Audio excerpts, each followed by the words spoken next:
Bonjour, nous vous présentons aujourd'hui le concept du projet de redéveloppement du bâtiment Labbé situé au 585 rue Sainte-Catherine-Ouest.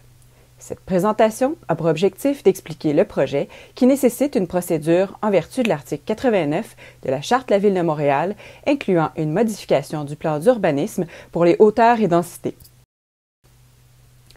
Implanté sur l'îlot borné par les rues Elmer, Sainte-Catherine, Union et par le boulevard de Maisonneuve, le magasin Labbé se positionne stratégiquement entre le quartier des spectacles et le 1000 carrés de Ré, au cœur du centre des affaires de Montréal. Le magasin Labbé est directement connecté par un passage souterrain à la station de métro McGill et au réseau souterrain de Montréal. Il sera également relié à la nouvelle station McGill du réseau express métropolitain situé au coin de l'avenue McGill-Collège et du boulevard de Maisonneuve. La première phase de développement du projet de réaménagement de la rue Sainte-Catherine-Ouest, amorcé en 2019 par la Ville de Montréal, entraîne une complète métamorphose du secteur où se trouve le bâtiment Labbé. Ce projet de réaménagement de la rue Sainte-Catherine priorise la place du piéton au cœur de l'espace public. Il prévoit aussi une bonification des places publiques et un nouvel aménagement du Square Phillips. Le projet de transformation du bâtiment Labbé poursuit les mêmes objectifs que celui du réaménagement de la rue Sainte-Catherine, soit la qualité de l'expérience piéton, le verdissement des toitures et la création d'un dialogue avec le Square Phillips et la rue Sainte-Catherine. Le bâtiment a actuellement un usage strictement commercial de vente au détail. Le nouveau projet vise plutôt un usage mixte qui comportera, en plus du magasin Labbé, une nouvelle tour de bureaux. Afin de mieux comprendre les interventions visées par le projet, effectuons d'abord un survol historique du bâtiment existant dont la construction s'est échelonnée sur près d'un siècle en 4 phases de construction distinctes. En 1844, Henry Morgan, d'origine écossaise, quitte Lanark vers Montréal et fonde en 1852 la Henry Morgan & Company avec son frère James. À l'époque, l'entreprise occupe divers magasins-entrepôts qui doivent être déménagés au fil du temps pour répondre aux besoins en croissance. En 1886, à la suite d'une inondation ayant causé la perte de marchandises entreposées en sous-sol du magasin de la rue Saint-Jacques, Morgan décide de déménager le commerce au sommet de la côte du Beaver Hall sur des terrains acquis au nord du Square Phillips. Il était loin de se douter, à ce moment-là, que cette décision ingénieuse et visionnaire aurait un impact sur tout le développement du centre-ville de Montréal. C'est ainsi que la construction du bâtiment communément appelé le Colonial House à l'époque s'échelonne de 1890 jusqu'à son inauguration le 21 avril 1891. Après la construction de ce premier bâtiment Morgans, de nombreux autres commerçants s'implantent aussi sur la rue Sainte-Catherine et c'est ainsi qu'au début du 20e siècle, la rue Sainte-Catherine devient la plus importante artère commerciale de Montréal. Quelques années après l'inauguration, soit en 1899, on amorce la conception de la première annexe du magasin. Les travaux de cet agrandissement de 5 étages du côté de la rue Elmer se termineront en 1902.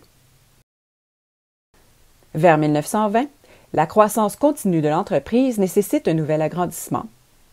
Composé de 8 étages, ce nouveau bâtiment introduit plusieurs innovations en matière de construction, dont l'utilisation de béton armé, l'installation de monte-charge et de nouveaux équipements de chauffage. La parcelle B2 est inaugurée le 15 novembre 1923. En novembre 1960, une entente de fusion est conclue entre la Compagnie de la baie du Thon et la Compagnie Morgans. Même si cette transaction est effectuée en 1960, ce n'est qu'en 1972 que la bannière Labbé est installée sur le bâtiment de la rue Sainte-Catherine.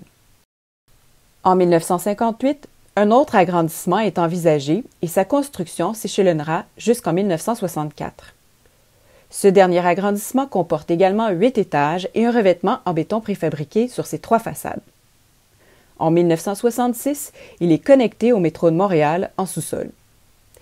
Depuis cet agrandissement, le bâtiment Labbé n'a pas subi d'importantes transformations sur les façades extérieures, mais plusieurs travaux de réaménagement intérieur ont été effectués. Aujourd'hui, le monde du commerce au détail étant en pleine mutation, le propriétaire, qui demeure la Compagnie de la baie du Thon, souhaite s'adapter et se distinguer afin de préserver l'une des plus vieilles compagnies en Amérique du Nord et de poursuivre sa croissance. Elle a donc choisi de procéder à un redéveloppement complet du bâtiment y intégrant une nouvelle tour de bureau à la fine pointe de la technologie. De plus, la transformation d'une importante superficie du bâtiment existant permettra de déployer une approche réinventée du commerce au détail tout en préservant le grand magasin Labbé.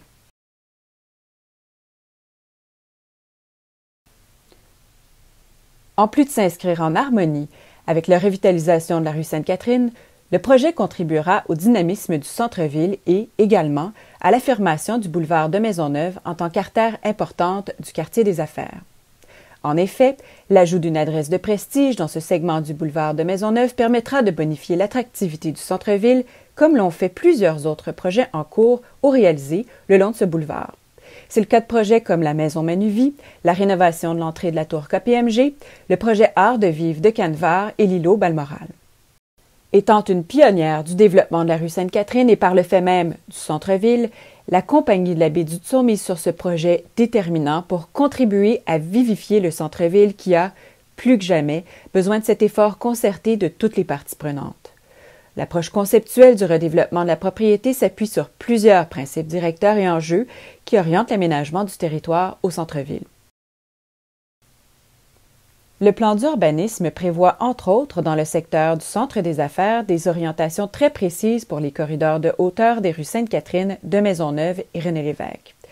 De façon générale, les îlots situés dans les corridors de hauteur des boulevards de Maisonneuve et René-Lévesque peuvent atteindre une hauteur de 120 mètres et une densité de 12. Pour le corridor de hauteur de la rue Sainte-Catherine, les orientations visent plutôt des hauteurs de 65 mètres et une densité de 9. Le bâtiment Labbé, occupant entièrement l'îlot sur lequel il est construit, chevauche en partie les zones du boulevard de Maisonneuve de 120 mètres et celle de Sainte-Catherine de 65 mètres. Il est important de mentionner que le plan d'urbanisme permet des hauteurs de 120 mètres sur toutes les propriétés voisines du Labbé le long du boulevard de Maisonneuve et que la tour KPMG a, quant à elle, une hauteur de plus de 140 mètres. En conséquence, la partie la plus haute du nouveau volume a été positionnée sur le boulevard de Maisonneuve à un emplacement propice à une telle hauteur. Les volumes qui surplombent la parcelle B au sud voient pour leur part leur hauteur diminuer progressivement jusqu'à 65 mètres. Mentionnons que l'annexe du bâtiment construite en 1964 et qui comporte une grande quantité d'équipements techniques, de monte-charge ainsi que des façades aveugles sera démolie pour permettre la construction de la tour et la reconstruction du basilaire. Dans le respect de la volumétrie du bâtiment existant et du cadre bâti environnant, cette portion du basilaire sera construite en conservant les mêmes proportions que celles du bâtiment d'origine, soit une hauteur de 8 étages et une largeur équivalente. Sur la façade nord du basilaire, le long du boulevard de Maisonneuve, un porte-à-faux a été prévu aux étages 2 à 8 afin que cette façade épouse le désaxement du boulevard de Maisonneuve. La tour comprendra 3 volumes principaux superposés, segmentés par l'intégration d'étages en retrait. Ces silences permettent de bien distinguer chacun de ces volumes. Les bâtiments existants du Labbé présentent déjà une géométrie qui progresse en hauteur vers le nord. Cet accroissement progressif des bâtiments en hauteur vis-à-vis le Square Phillips allège cet espace public où se creuse naturellement une vallée ouverte vers le ciel, marquant une interruption dans le tissu urbain de la rue Sainte-Catherine. Afin de faire écho à cette vallée de la rue Sainte-Catherine, notre approche vise à poursuivre la progression des hauteurs en intégrant des volumes successifs et en verdissant chaque toiture qui constitue un palier s'inspirant de celui du Square Phillips.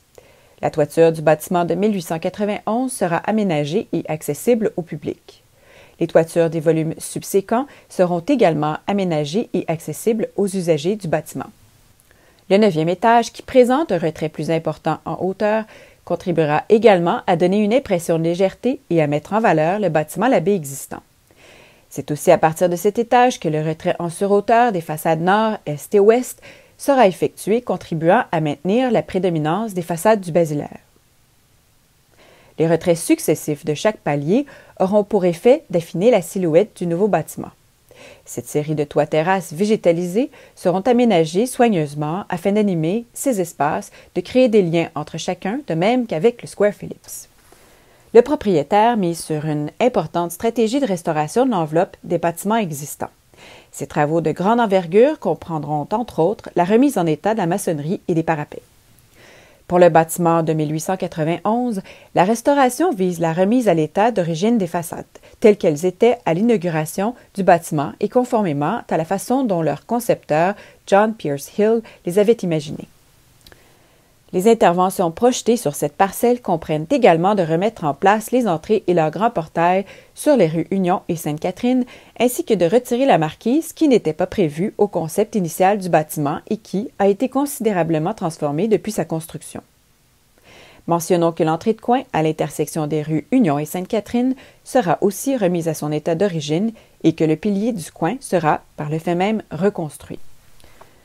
Pour l'avenue Union, la stratégie inclut la réouverture des vitrines commerciales et des fenêtres. Le retrait de la marquise de cette façade est également prévu puisque son intégrité architecturale a été compromise par de précédentes rénovations.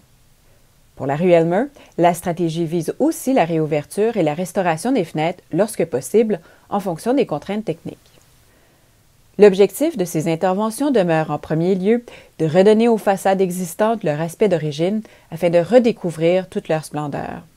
Le retrait de la marquise permettra de révéler la richesse de chacun des détails de ces façades.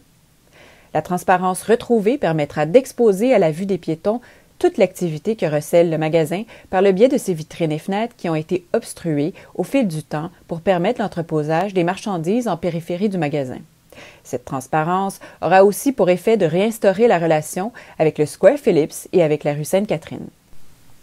Du côté du boulevard de Maisonneuve, le bâtiment comportera une spectaculaire entrée en verre de double hauteur qui contribuera également à briser les frontières entre l'intérieur et l'environnement urbain, tout en procurant une vive animation sur rue. Le plan du rez-de-chaussée montre les nouvelles entrées du magasin Labbé, ainsi que l'entrée vers le hall de l'édifice à bureaux. À cet étage, on trouvera aussi l'accès à la station de métro McGill, ainsi qu'un important stationnement de vélos intérieur accessible à partir de la rue Elmer. Au premier sous-sol, tous les liens souterrains publics sont maintenus, dont la connexion au métro et aux promenades de la cathédrale. À chaque étage, les espaces de circulation et la juxtaposition des différents usages ont été soigneusement étudiés pour garantir une cohabitation fonctionnelle et harmonieuse. La coupe présente la répartition des usages dans le projet. Une faible quantité d'espace de stationnement est prévue en sous-sol.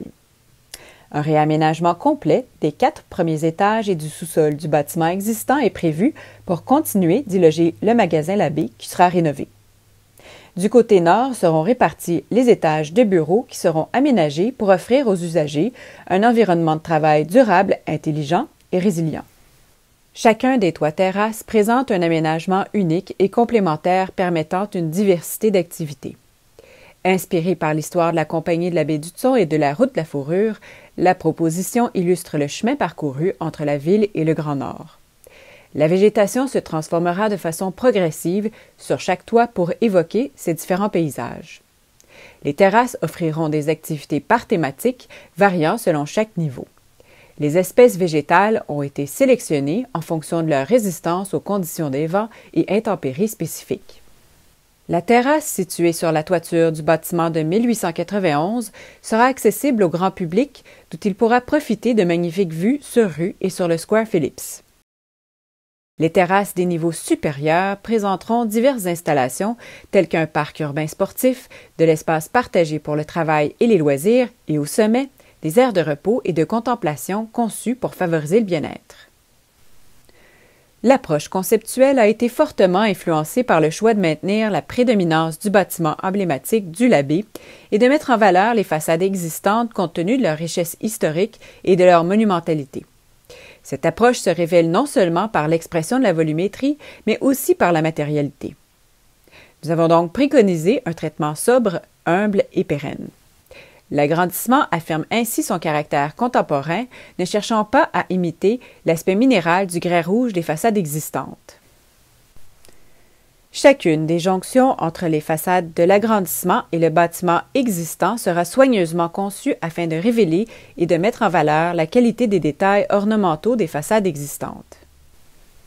Résultat d'une étroite collaboration entre le développeur immobilier, la Compagnie de la baie du Thon, les différents représentants de la Ville de Montréal et les professionnels, les orientations proposées et les investissements planifiés pour le projet auront incontestablement des retombées positives sur la création d'emplois, la relance du centre-ville ainsi que sur le dynamisme commercial et économique de la rue Sainte-Catherine. Les interventions projetées sur le bâtiment existant mettront en valeur la splendeur des façades du bâtiment centenaire, ravivant le souvenir d'une époque charnière du développement de ce secteur et contribuant à forger un sentiment de fierté et un attachement renouvelé des Montréalaises et des Montréalais à leur patrimoine culturel. Redonnons à la rue Sainte-Catherine ses lettres de noblesse du début du 20e siècle et au boulevard de Maisonneuve une nouvelle adresse prestigieuse pour accueillir les travailleuses et les travailleurs dans un environnement de qualité à la fine pointe de la technologie. Nous vous remercions de votre attention.